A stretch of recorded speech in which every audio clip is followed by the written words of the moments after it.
Welcome back, everyone, for some more FUSA Darkest Hour. Or Fallout Doomsday FUSA. Alright, so we're going to continue our mop-up of the RCC, and let's see. Oh, the audio is a bit too loud. Audio on my end is a little bit too loud. Oh no, we got defeated in Fort Wayne. That's a bummer. Nah, we don't want a lie or a thing. We don't care for simpletons' peace treaties. We will own the whole world. I wonder where these guys are going. They're going into Levi's, or I don't know. Don't know. River crossing does not bode well. Let's leave this right there. Okay, yeah, we've got everything going good. I think I'll try sending my tank like that. Kind of break over. Oh, yeah, no. We do not want to go up against 24 fucking marauders. It's not good. However, are we gonna be able to get all this stuff, or? Oh, maybe. Bastards, giving them more fucking IC. Let's see, what do they have for IC? They have 42 IC. We have 81 IC. That's pretty good. Pretty good indeed. Not as good as I'd hoped. Never mind. On the inside, Indianapolis.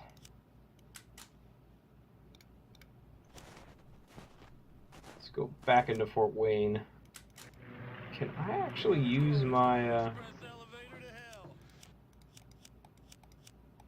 damn it. Can I actually use these guys? No. They're totally out of range. Okay. Oh, and you can't even command 3 squadrons. Jeez. You're a terrible commander, bro. You're a terrible commander, bruv. Okay.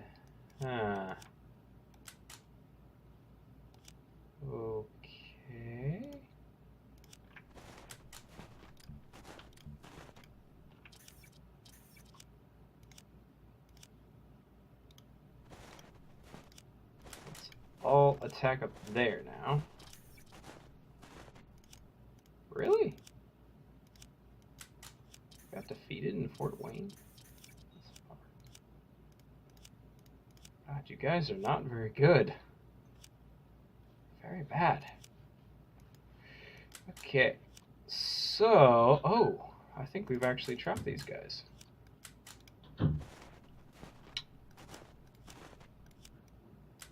Go up to send a tier.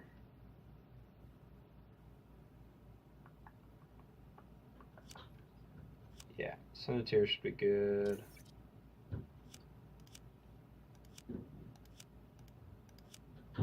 Just fucking everything up for me. Damn marauders! Oh, cool, got caravans. Let's see. Don't really need that. Social tax, new money, control. Gets manpower growth. Gives kind of not really incredibly useful stuff. This is all kind of too far ahead of time. Let's see. 60s. Could get elite guard. Could get those. Could get those. Could get those. Let's see. Wasteland Scouts. Yeah, let's go with Wasteland Scouts. You are terrible. I actually am probably not even going to make any Wasteland Scouts for a long time, so it's kind of useless to go with that tech, actually, I think. But could go with frag grenades.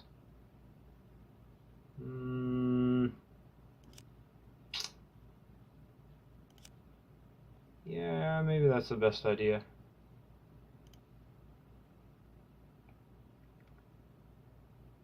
Yeah, let's go with frag grenades. Slipping gear could let your M203 grenade launcher fire when you least expect it. That would make you quite unpopular in what's left of your unit. Guns and Bullets magazine. Slipping gear, huh? Slipping gear, eh? What does that mean, though? What does that mean, though?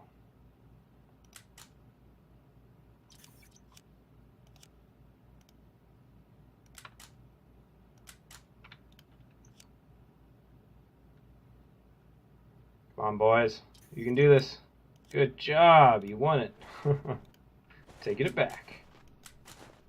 Alright, so let's see if you guys can overcome that regiment. Yep, you can. Good job. Oh, damn. Quebec got taken by marauders. That's not good. Whoa. That means there might be a massive amount of marauders up there. Holy shit. Oh yeah, 24. Okay. That's not good. Holy shit. That's not good at all. Oh, we do have an airport up here, though, so we could bring up our planes. Come on. Select the planes.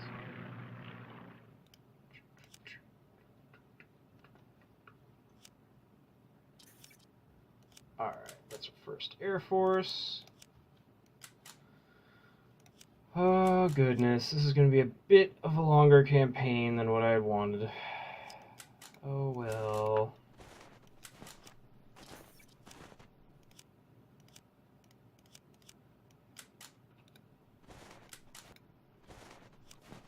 That's okay, I suppose. Oh, Operation Basil. In the morning, someone knocked on McCain's door. He woke up and slowly walked to the door, then cautiously opened it. A young soldier in a pristine uniform was standing there with a large envelope. "This is for you." With a yawn, McCain took the large envelope and closed the door. From Captain Madowski, no doubt. He walked back inside to make a pot of hot coffee and some toast. He opened the bulky envelope and took out a sheaf of papers and some photos. To make it easier, McCain started making some notes as he read. Check the notes. Free Embargo is the leader of an extreme opposition organization called the Union of Free Americans. His organization is responsible for killing 12 highly placed officials, believed to be probably hiding somewhere near Washington, D.C. Extremely dangerous. Preference is to capture him alive, or exterminate if necessary. The State Department and U.S. military will disavow all knowledge of your actions. Typical stuff, thinks McCain. He gets to do the dirty work while the higher-ups keep their hands clean. Well, if he was going to get back to his own time, then he had no choice. Let's see, let's sneak up on him. I think a sneaky approach is better than just shoot everybody and run in guns a-blazing. Guns a-blazing, drums of death.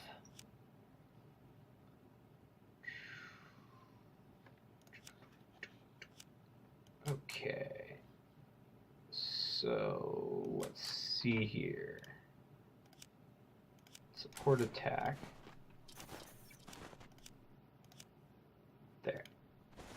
Those guys are gone for some reason. I don't really know why they're both gone, but okay. Send our tanks over there. Oh, cool. Uh-oh. Uh-oh. Okay. Sneak to Frien. Searching for a person like Frien Bargo is no simple task. As the main figure in a fringe extremist group like the Union of Free Americans, Bargo has lots of dangerous friends. Madowski's dossier showed them some leads on the east side of town, a rundown area run by gangsters. McCain had been trying to look for him without asking too many questions, but wandering around in that neighborhood was risky anyway, especially when the sun went down. Another bar, more questions, and another brick wall. With a sigh, McCain pays his bill and leaves the Century Falcon via the back alley. What a dive! He hears scuffles and grunts as he steps into the alley. 4 rough-looking boozers are attacking a man, pummeling him in the guts. McCain's eyes go wide. The target was free embargo. "You owe me the 10 grand, you bastard," shouts one of them in an eye blink. McCain decides to... Should we draw a combat knife and help Frian? Or draw a gun and shoot them all? Let's draw a combat knife and help him. See where that goes. McCain took his knife and lurched forward to stab the first boozer, straight into the side of his neck. Blood shot out everywhere, and he went down screaming. It was fast and deadly. One of the thug's friends turned into McCain and tried to punch his into head with a powerful blow. Punch into his head with a powerful blow, but McCain was quicker. First, he dodged off, then cut into the guy's throat with a wide slash. The wound was deep and clean. The attacker sank to his knees and grabbed his throat to stop the bleeding, but it was futile. In the meantime, Free embargo bashed another one on the head with a rusty pipe he'd picked up. The 4th thug turned to run, but a well-aimed thrown knife drove into his back and brought him down. The adrenaline was making McCain's hand shake as he pulled out his knife from the guy's back. The screaming stopped as the guy bled to death on the ground. One was still whimpering. The fight was over. Talk to Bargo. Frian introduced himself and thanked McCain for his help. He proposed to shout McCain some drinks and both go inside the bar. No one inside cared about the screams they heard. This was a rough part of town. As long as no one drew guns, no one cared what happened. 2 hours of drinking left a disaster in McCain's body, one he'd pay for tomorrow morning, but he still had his wits about him. Free embargo looks pretty drunk, and he starts talking about politics. McCain was not sure about this. The conversation could go wrong here. This guy was the main hothead in the Union of Free Americans. The guy he was meant to capture. The guy won't leave the bar, though, making it hard to do anything about capturing him. It would be better to... Let's drink and talk.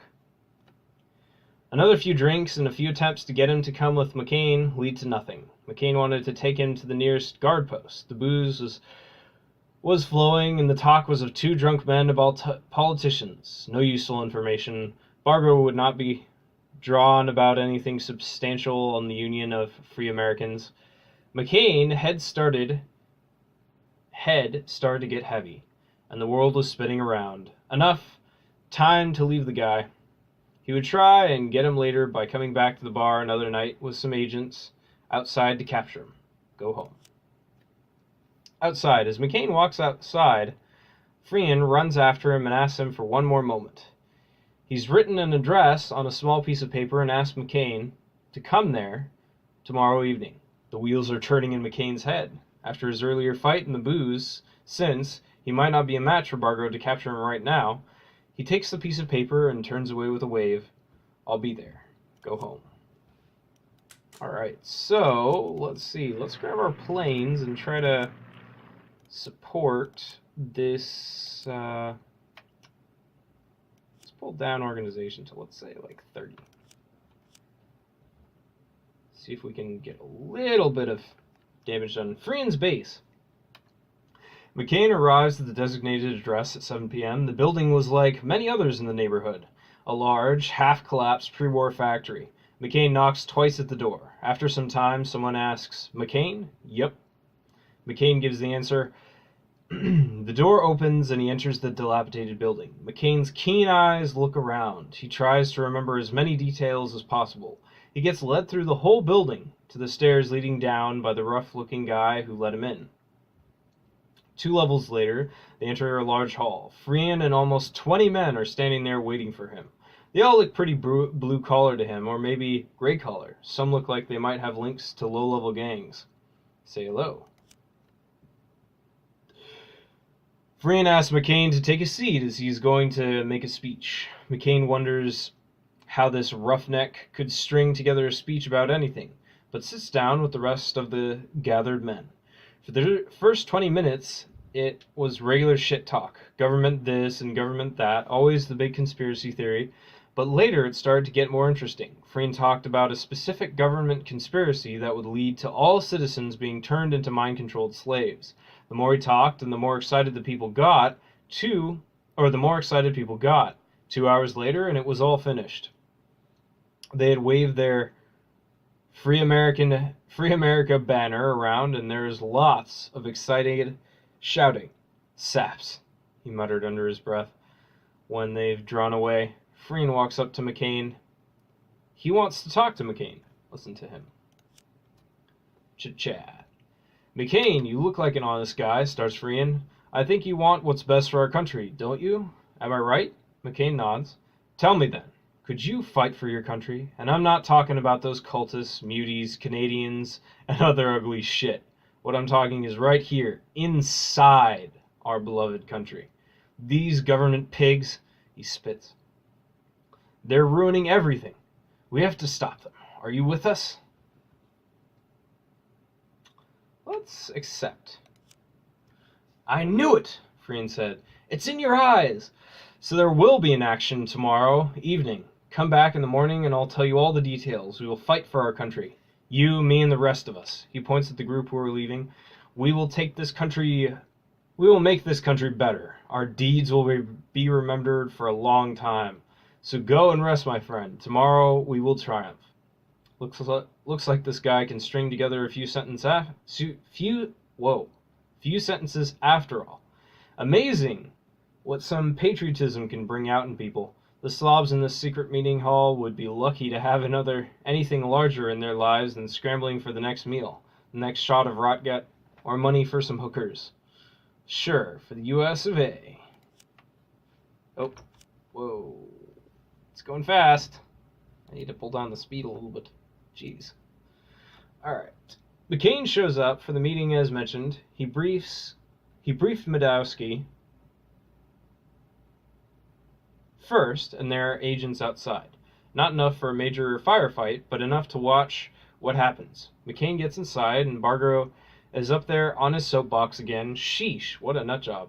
Welcome, my friends, Freehan says to the 15 gathered people. Today, we will strike our enemies hard. We will blow up the U.S. federal registration industry. We all know what really goes on up there. Voter registration. Ha! Mind control, that's what goes on there. Here's the plan.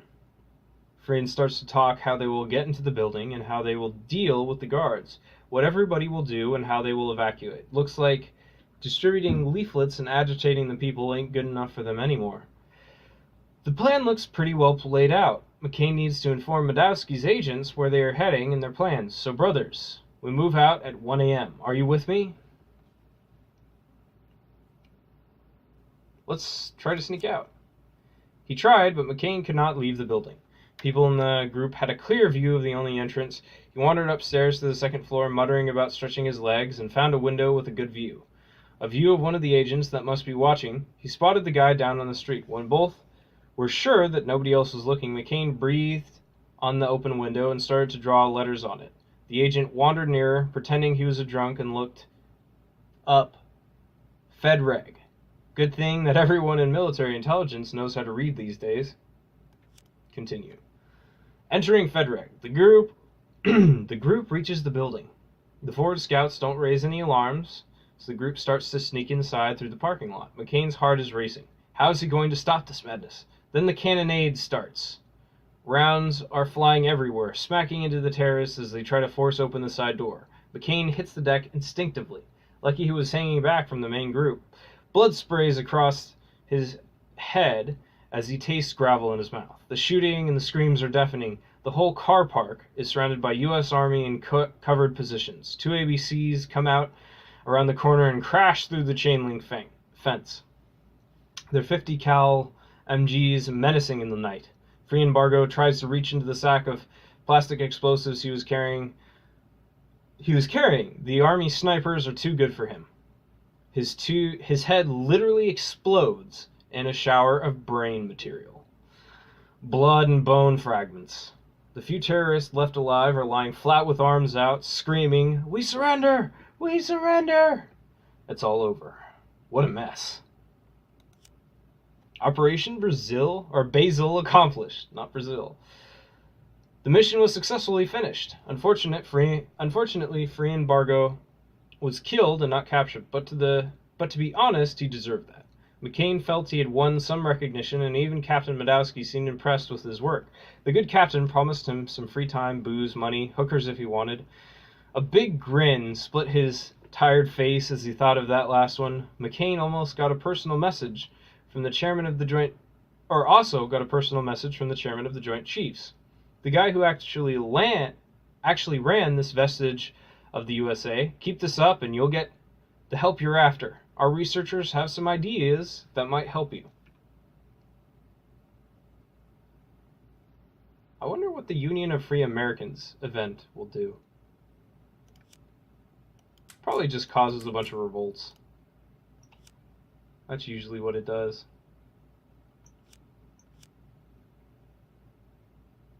Come on, guys, you got this. You can totally hold them off. Oh no, it didn't work. Shoot. Shoot. Oh, Vale. Oh, Vale. Yeah, enemy is in sight in Boston because we can't do much of anything about that. Holy crap.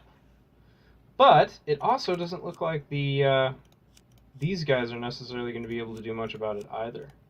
Especially if we put a garrison in Newark and Philadelphia. Put like 3 regiments here, 2 regiments here, tank battalion here, and then just pull down the tank battalion, and these guys will be completely screwed. They'll be totally out of supply, and it'll probably be a pretty easy victory from that point on. Alright, now we can up the speed a little bit. Again.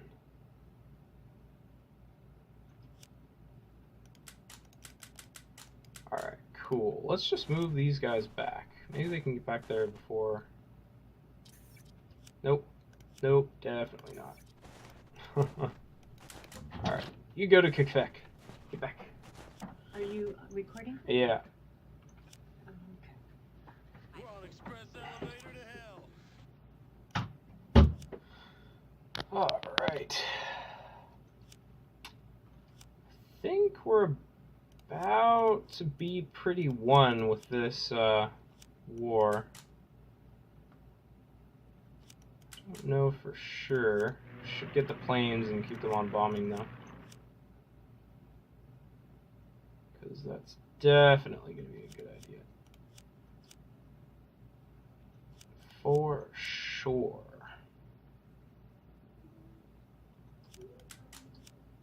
You guys are digging in. No, we probably can't actually best that many dudes. Let's see.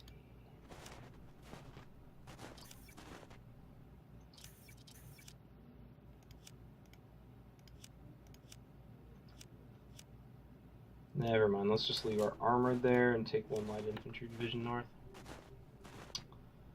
That'll be enough. Right? Hey, look at that. What do you know? See, our TC is... Well, it was green for a second there. Maniwaki. Fantastic. Alright, so... We are almost better with our extreme fucking Descent, hopefully we'll be better with our descent soon. Hopefully we'll be finished reducing it soon. Let's see if we can actually get these guys. Yep, looks like we can. There we go. Oh yeah, fantastic. Good job, guys. Alright, Poland, wow. Poland is a beast. Shit. This guy's doing pretty good too. Lieutenant Colonel Tucker. Alright, so... let's see here.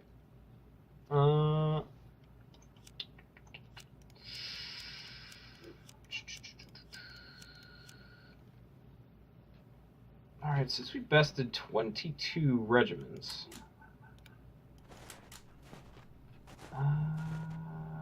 let's send these guys down here. Alright, fantastic. They're taken care of. Let's take our planes and start doing some ground attack on those guys. Planes really need experience. Good lord. Legend of the Chosen One. You would have heard of the Chosen One. Everyone has. It seems as though his legend grows with each passing year.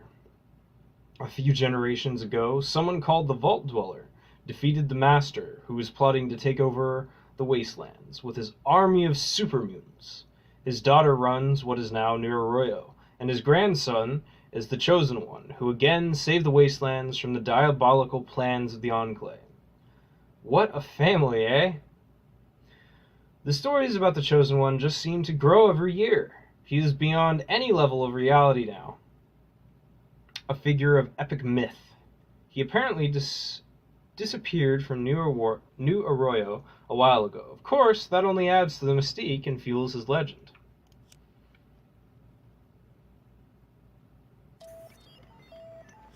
New technology. Zeppelins. Oh, fantastic. Let's get some bomber Zeppelins. Jesus. Jesus. Air Colonel Kilgore. Smell that? You smell that? Private Jenkinson. Smell what? Air Colonel Kilgore. Napalm, son. Nothing else in this green world smells like that. I love napalm. I actually don't really like napalm, but napalm good. Or at least it's kind of entertaining, I think. Let's see. Let's look at the region, or the area map mode. So, this is Newfoundland. This is Eastern Canada. This is, whoa, Eastern Canada is flipping huge. Jesus. So is Ontario. Or Central Canada. Yeah. Central Canada is flipping huge too. Oh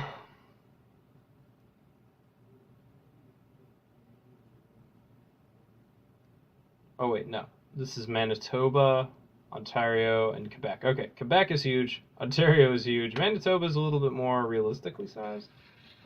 Still bloody impressive big. Do have a significant amount of Michigan, but yeah. All right, let's see here. I should probably let these guys actually take most of this territory.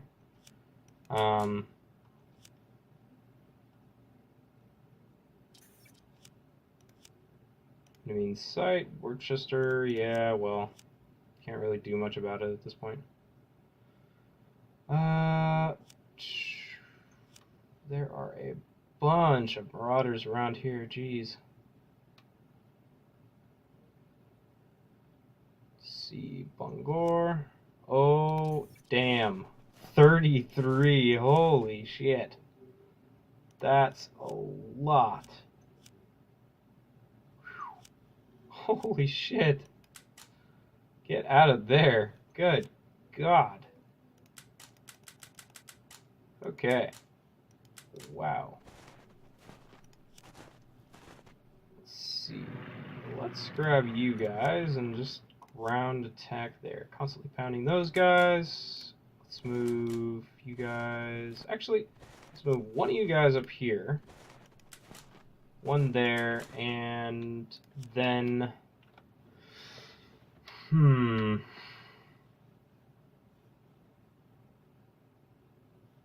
Should probably start preparing for war soon enough. Alright, so let's see here.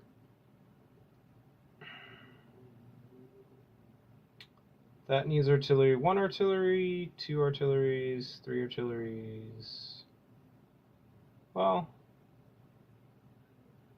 actually, let's just say 2 artilleries, right? Yeah.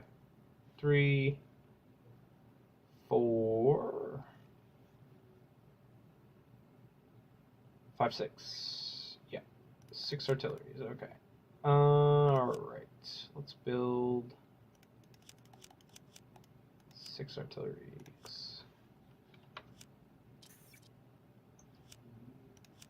FUSA HQ. Alright, so this will be the lower HQ, and this will be the upper HQ. I think.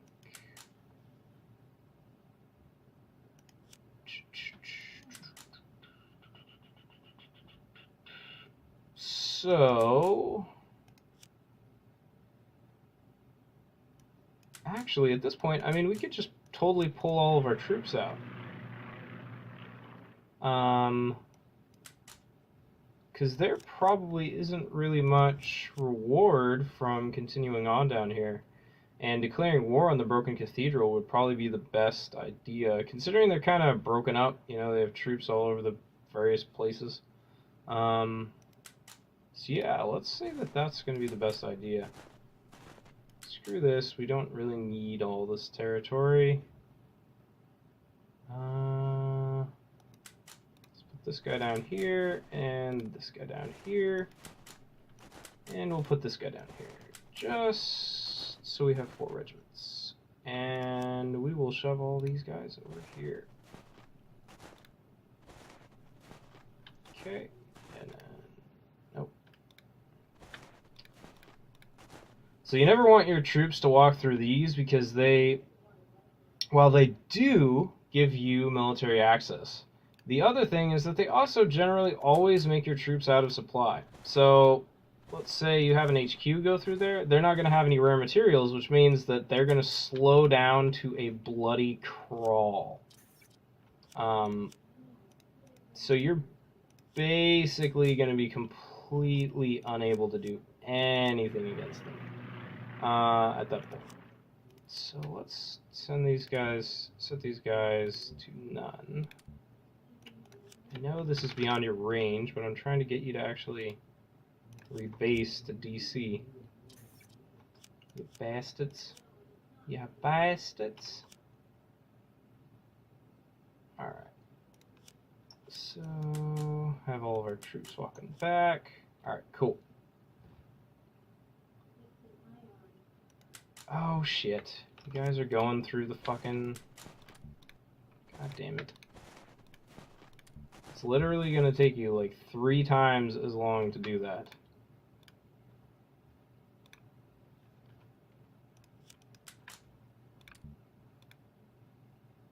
No. Okay. Jesus Christ. Okay. So good. Yes, I love babysitting my stupid troops. Holy crap. I would just strategically redeploy them, but I think it actually takes longer to do that, so... See, this is literally what happens. They're out of supply, and then they can't fucking do anything. And, like, it's gonna take another year for them to get over there. Because they're so debilitated by the fact that they can't... Oh yeah, and we can't even strategically deploy at this point because we don't have the research for it. Shit. Oh well, okay. We'll just be waiting. It's a bummer. It's a bummer. Promote you up to general. Oh yeah, you don't really lose anything for promoting people in this one. And the new ones, you lose your EXP and your traits. And these one, you don't lose at all. You don't lose any of that stuff. Yeah, intervention. Mysterious finding. Well, our scouts have found the remnants of a crashed space shuttle. We found a very interesting machinery inside. It seems that it had crashed many years ago. Our scientists claim that they have never before seen such materials and levels of technology. Shall we try to take what we can now, or shall we initiate a full research program? We got to do a full research program, obviously. My goodness. Can't waste such an opportunity. Very important. Ah, bugger. I hope they don't totally fuck up my supply chain.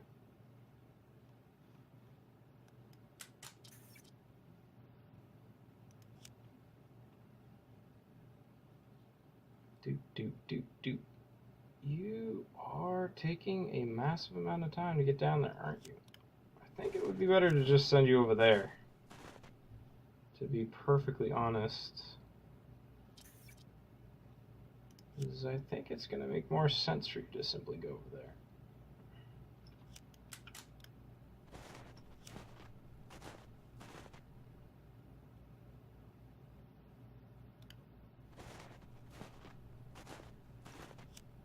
Okay, let's see here.